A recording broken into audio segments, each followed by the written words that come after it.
தமிழ் சினிமாவின் முன்னணி நடிகர்களில் ஒருவராக வலம் வந்தவர் கார்த்திக். அண்மை காலமாக படங்களில் அவர் நடிப்பதில்லை என்றாலும் அவருக்கென ஒரு தனி ரசிகர் பட்டாளம் இருக்கிறது. நவரச நாயகன் என புகழப்படும் கார்த்திக் வீல்சேரில் அமர்ந்து சென்ற காட்சிகள் அண்மையில் வெளியாகி இணையத்தில் வைரலாகின. இதை பார்த்த பலரும் கார்த்திக்கிற்கு என்ன ஆட்சி என்று கேள்வி எழுப்பினர். இதையடுத்து அவரின் மகனும் நடிகருமான கௌதம் கார்த்திக், அப்பா இப்போது சினிமாவில் நடிக்காததால் அவருக்கு அந்த பிரச்சனை இருக்கிறது, இந்த பிரச்சனை இருக்கிறது என்று சிலர் பேசி வருகிறார்கள். அப்பாவுக்கு இப்போது வயதாகிறது.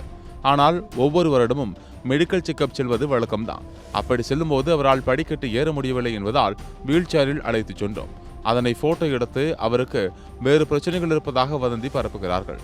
அப்பா நன்றாக இருக்கிறார், இப்போதும் ரசிகர்களை அவ்வளவு நேசிக்கிறார் என்று விளக்கம் அளித்துள்ளார். இந்த நிலையில் தன்னுடைய உடல்நிலை குறித்து வதந்திகளுக்கு முற்றுப்புள்ளி வைக்கும் விதமாக கார்த்திக் வீடியோ ஒன்றை வெளியிட்டுள்ளார். அதில் தனக்கு முன்னால் இருக்கும் பிளாஸ்டிக் சேர் ஒன்றை தூக்கி தூரப்பட்டுவிட்டு கம்பு சுத்துகிறார்.